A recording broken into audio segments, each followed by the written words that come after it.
नमस्कार dear students, मैं गिरधर तंवर केवी classes YouTube channel पर आपका स्वागत करता हूँ।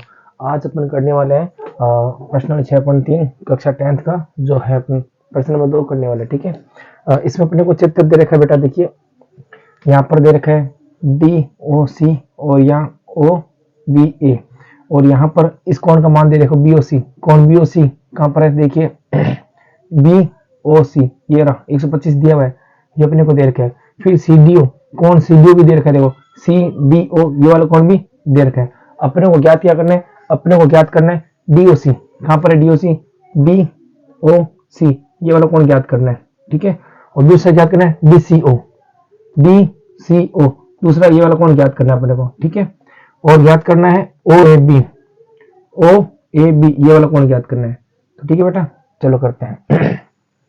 जैसा कि मैं देख पा रहा हूँ यहाँ पे देखो ये रेखा दिखाई दे रही है, ये देखो इस तरह से, और यहाँ पर ये एक रेखाखंड है, ये रेखा है, और यहाँ पर एक किरण के रूप में जा रही है यहाँ पे इस तरह। तो अपन देख पा रहे हैं यहाँ दो कोण बन गए और इन दो कोणों को बोलते हैं रैखिक युग्म कोण।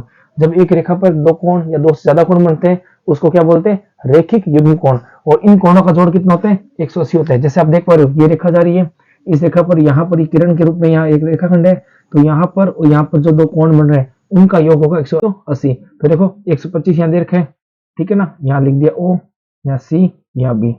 तो इस प्रकार से COB का हो गया अपना 125 का। ये वाला कोण ज्ञात करना है, तो ये वाला कोण इसका नाम क्या है? इसका नाम है DOC। दिखाई दे रहा है DOC। तो इस प्रकार ये DOC कैसा आएगा? रैखिक युग्म से। जब इसको जोड़ेंगे वो बराबर 180 करके पक्षांतर करेंगे ना, तो DOC का मान आ जाएगा। ठीक है, तो यहाँ पे इसको हल करेंगे DOC। DOC कौन? DOC प्लस ये दे रखा है 125, इनको जोड़ने पर आता है 180 डिग्री। किस नियम से? रैखिक युग्म से। लिखेंगे ये रैखिक युग्म से। ठीक है बेटा, अब देखिए DOC बराबर 180 डिग्री, जो 125 प्लस में था उधर जाके क्या हो जाएगा? माइनस में हो जाएगा। तो कौन DOC कितना आ गया? देखो 180 में से 125 घटाओगे कितना आ गया? 55 आ गया। कितना आ गया? 55 डिग्री। ठीक है बेटा, इसका आंसर आ चुका है। देखो DOC का मान आ गया अपने पास 55 डिग्री, पहला आंसर आ चुका है। ठीक है, अब देखिए अब दूसरा कौन सा ज्ञात करना है? DCO। दूसरा ज्ञात करना अपने को ये वाला DCO।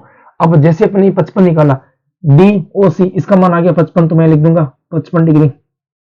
55 डिग्री लिखने के बाद आपको दिखाई दे रहा है ये त्रिभुज, ये देखो इस त्रिभुज के तीन कोण है, एक कोण 70 का, दूसरा 55 का, ये कोण पता नहीं, ये ज्ञात करना है। तो अपन कैसे ज्ञात करेंगे? त्रिभुज के अंत्य कोणों से। तो यहाँ पर त्रिभुज बन गया इस प्रकार से। ठीक है ना, ये हो गया D जो दे रखा है 70, ये हो गया C जो ज्ञात करना है यहाँ पे,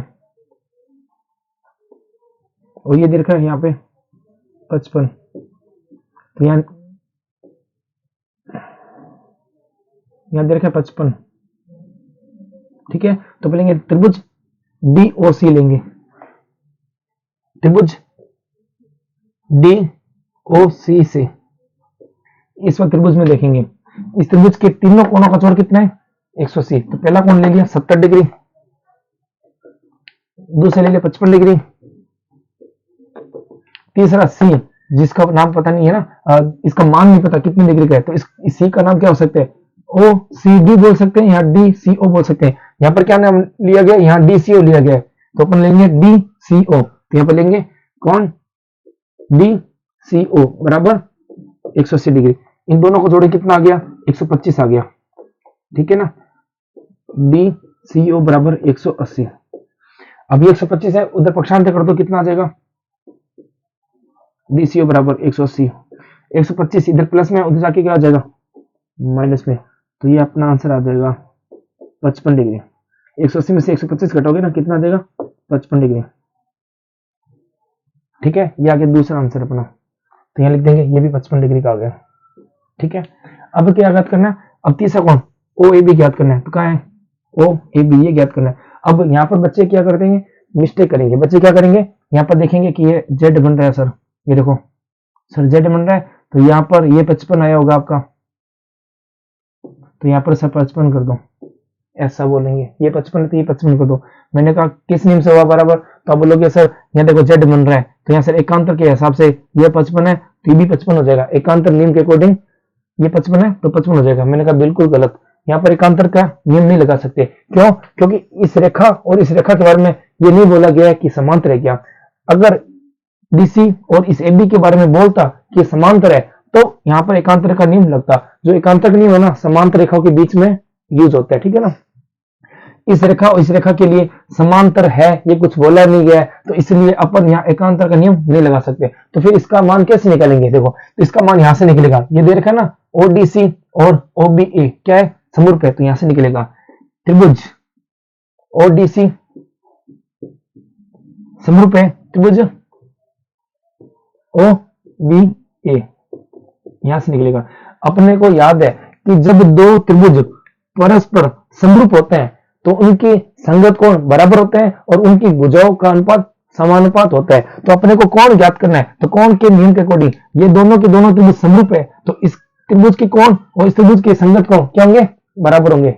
याद है ना नियम, समरूप त्रिभुजों के संगत कोण परस्पर बराबर होते हैं। तो ये दोनों के दोनों त्रिभुज क्या समरूप है, तो ये वाला कोण इस कोण के बराबर होगा, डी वाला कोण बी वाले कोण के बराबर होगा, और सी वाला कोण ए वाले कोण के बराबर होगा। तो अपने को क्या ज्ञात करना है? यहाँ सी ए और यहाँ ए, तो इसका मतलब ये वाला बराबर हो जाएगा ना। तो अपन क्या बोलेंगे? यहाँ बोलेंगे इसका कोण सी बराबर हो जाएगा कोण ए के। कैसे? समरूप त्रिभुजों के संगत कोण बराबर होते हैं।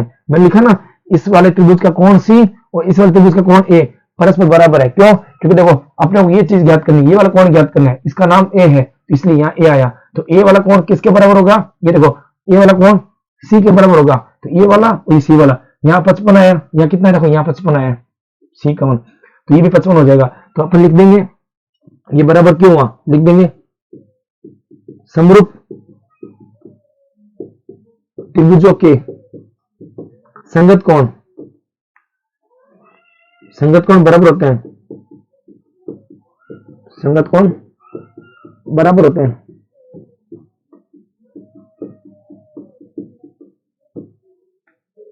ठीक है ना। तो समरूप त्रिभुज है दोनों के दोनों, इसलिए संगत कोण बराबर होंगे। अब इसका नाम लिख देंगे, क्या नाम है इसका? जैसे ओ ए बी है तो यहाँ लिख देंगे ओ ए बी। इस प्रकार ये 55 है तो ये 55 होगा। अतः अपने को ये बताना है, तो इसका नाम ओ ए बी है तो लिख देंगे एंगल ओ ए बी का मान, ये देखो ए 55 है ना, तो ओ ए बी 55 आ गया। नोट कर लीजिए।